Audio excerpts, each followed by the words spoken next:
your face. You'll be like, wait, this is metal, and if you listen to it, you'll say, yes, this is metal. They use a drum machine. And you're like, okay, well, that seems like cheating. No, they use a drum machine because no human being could play drums at this slow a pace and not like fall asleep or die from boredom, right? So they have a really slow tempo, but with traditional like distortion in guitars and singing that you would associate with metal. And you put it all together, and it is really good. Yeah, I saw a cool interview with the great Mike Patton of Faith No More and Mr. Bungle, one of the greatest singers ever in any genre.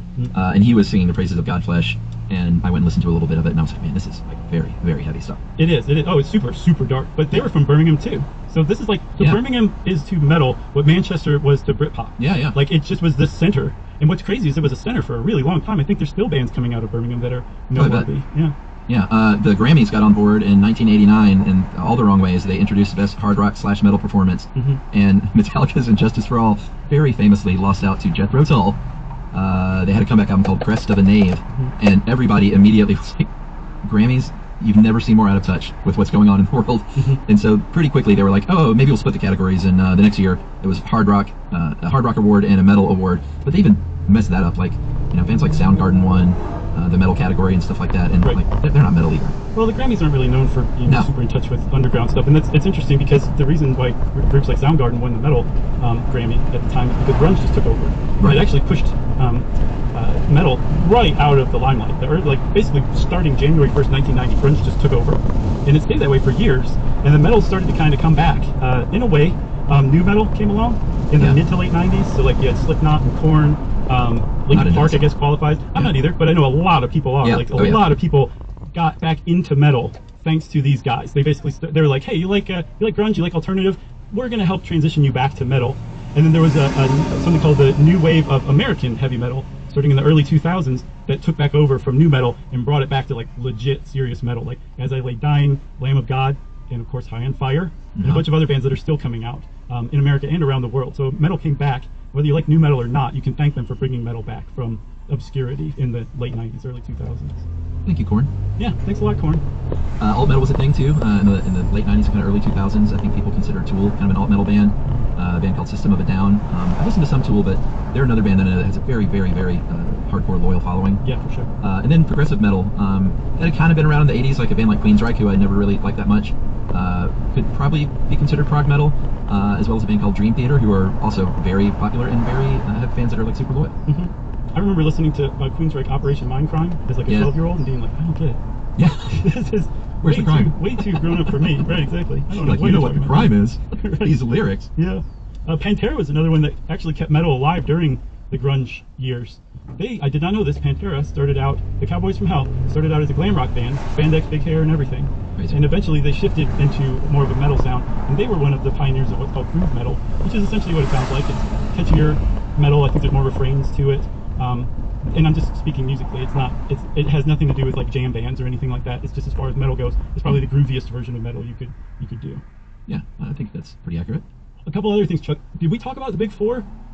Yeah, we talked about the Big Four earlier of thrash bands, which is, of course, Metallica, Megadeth, Anthrax, and Slayer. Were you into Slayer or Megadeth or Metallica or Anthrax? No, I got into Metallica at one point when I lived in New Jersey because a friend of mine listened to them, and so I listened to Master of Puppets and Ride the Lightning and And Justice for All. Like, those are great records. A little bit of Anthrax here and there, but those generally weren't my thing.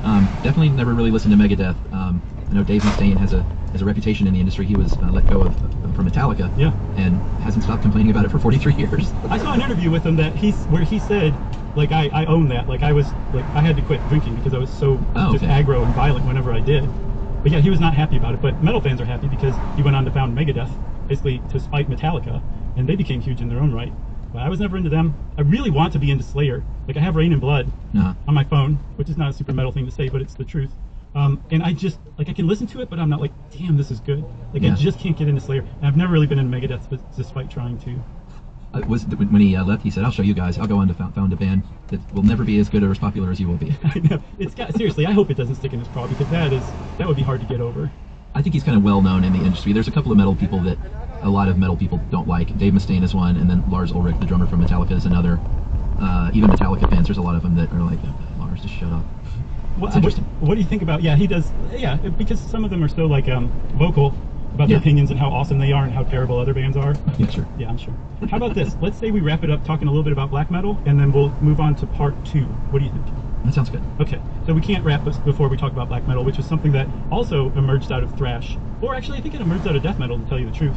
But where death metal is like guttural, black metal is screaming, essentially. It's just a higher pitched of not understandable lyrics. You have to read the lyrics along with it. But it is, so death metal is like gory, and like just go look at Cannibal Corpse's Butchered at Birth album cover and you'll get an idea of what death metal is about. Yeah. Black metal is legit the kind of satanic metal that the censors of the 1980s and the pastors of the Satanic Panic were actually scared of. That didn't exist yet. Black metal is that.